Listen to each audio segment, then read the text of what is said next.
아이의 머리를 좋게 한다고 학원에 많이 보내고 문제집을 많이 풀게 하시나요? 저는 머릿속을 지식으로 채워야 한다고 생각했습니다. 그런데 UC 버클리 대학교 수면 뇌과학자 매튜 워커 교수가 밝혀낸 사실은 달랐어요. 뇌가 제대로 쉬지 못하면 새로운 지식을 저장하는 해마의 기능이 일시적으로 차단되면서 학습 능력이 무려 40%나 마비된다는 거예요. 반대로 말하면 매일의 올바른 습관만 지켜줘도 아이의 두뇌 발달과 학습 능력을 40%더 끌어올릴 수 있다는 거거든요. 오늘은 그 7가지 습관을 이야기해 드릴게요. 어렵지 않습니다. 지금 당장 일상에서 시작할 수 있는 것들이에요. 초등학교 시기 만 7세에서 12세 사이에는 평생의 생각 엔진을 만드는 뇌 과소성의 황금기예요. 전두엽의 신경 연결망이 폭발적으로 늘어났다가 효율적으로 정리되는 시기예요. 이 시기에 뇌에 정보를 많이 넣을수록 좋다고 생각하기 쉬운데 실제로는 반대입니다. 뇌는 정보를 주입한다고 발달하지 않습니다. 오히려 쉬지 못하고 과부하가 걸리면 성장을 멈춰버립니다. 진짜 빠르게 성장하는 아이들은 공부의 양이 아니라 뇌가 정보를 처리할 때 효율을 높이는 매일의 작은 습관을 가지고 있어요. 학원의 개수와 문제집 양을 늘리기 전에 지금 아이의 뇌가 제대로 작동할 수 있는 환경이 갖춰져 있는지를 먼저 확인해야 합니다. 지금부터 알려드리는 7가지를 하나씩 들으시면서 지금 우리 아이한테 빠진 게 무엇인지 체크해 보세요. 첫째, 밤 10시 전에 잠자기. 아이가 낮에 배운 것들은 잠을 자는 동안 정리되고 장기 기억으로 굳어집니다. 뇌가 깊은 잠에 들어야만 그 과정이 제대로 일어납니다. 매튜 워커 교수의 연구처럼 수면이 부족하면 해마의 기능이 막히고 학습 능력이 40%까지 떨어져요.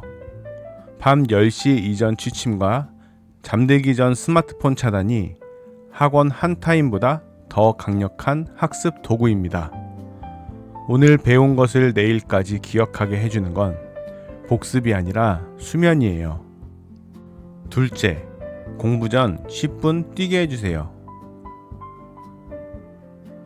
책상에 앉기 전에 줄넘기나 제자리 뛰기를 10분만 해도 뇌로 가는 혈류량이 늘어나고 뇌의 발달을 촉진하는 물질인 BDNF가 분비됩니다.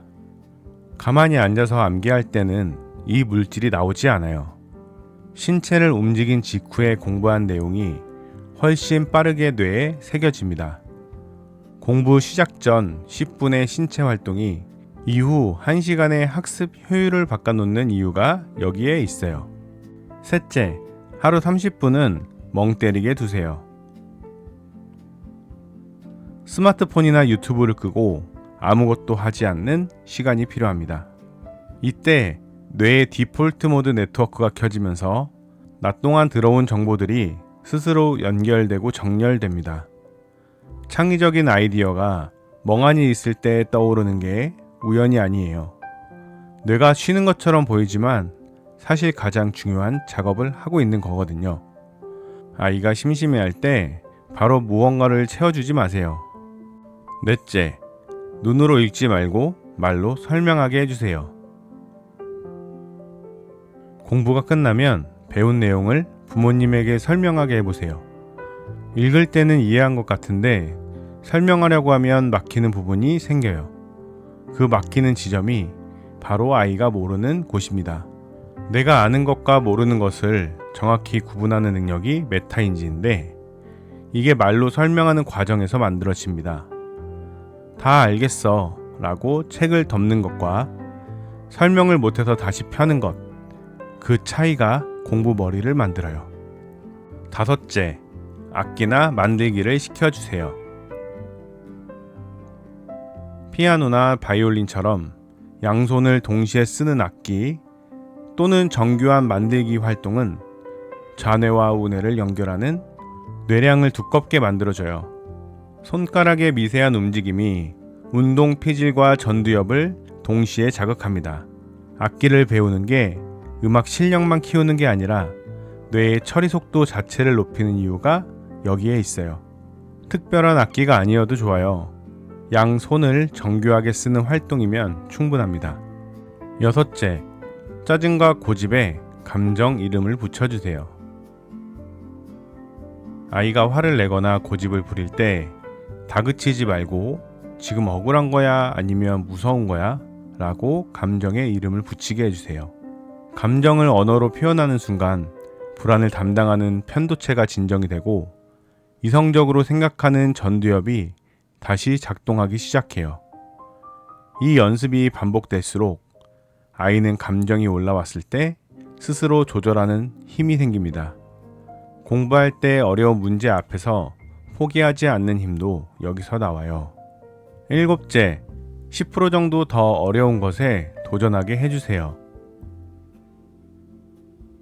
너무 쉬운 문제는 뇌를 지루하게 만들고 너무 어려운 문제는 포기하게 만들어요. 지금 아이가 할 수 있는 것보다 10% 정도 더 어려운 것에 도전하게 하는 게 핵심이에요. 그 약간의 도전감이 뇌를 긴장시키고 성장하게 만듭니다. 이게 반복되면 어려운 것을 만났을 때 도망치는 게 아니라 해보겠다는 방향으로 뇌가 반응하기 시작합니다. 성장 마인드셋은 말로 가르치는 게 아니라 이 경험이 쌓이면서 만들어지는 거예요.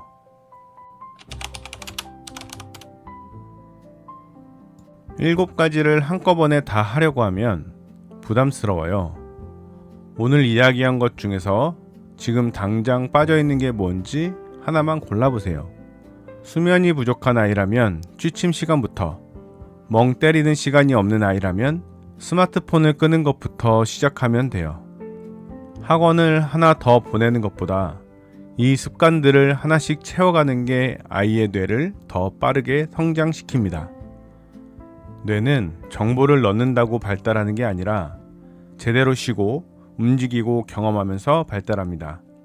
40%의 차이는 학원 개수가 아니라 매일의 작은 습관에서 만들어집니다. 오늘부터 하나씩 시작해보세요. 오늘 이야기가 도움이 되셨나요? 도움이 되셨다면 구독과 좋아요로 아이의 잠재력을 깨우는 여정에 함께 해주세요. 7가지 중에서 지금 바로 시작해보고 싶은 게 있으신가요? 댓글로 나눠주세요. 저와 같은 길을 걷고 있는 부모님들에게 큰 힘이 됩니다. 아이와 부모가 함께 행복해지는 이야기로 다시 오겠습니다. 감사합니다.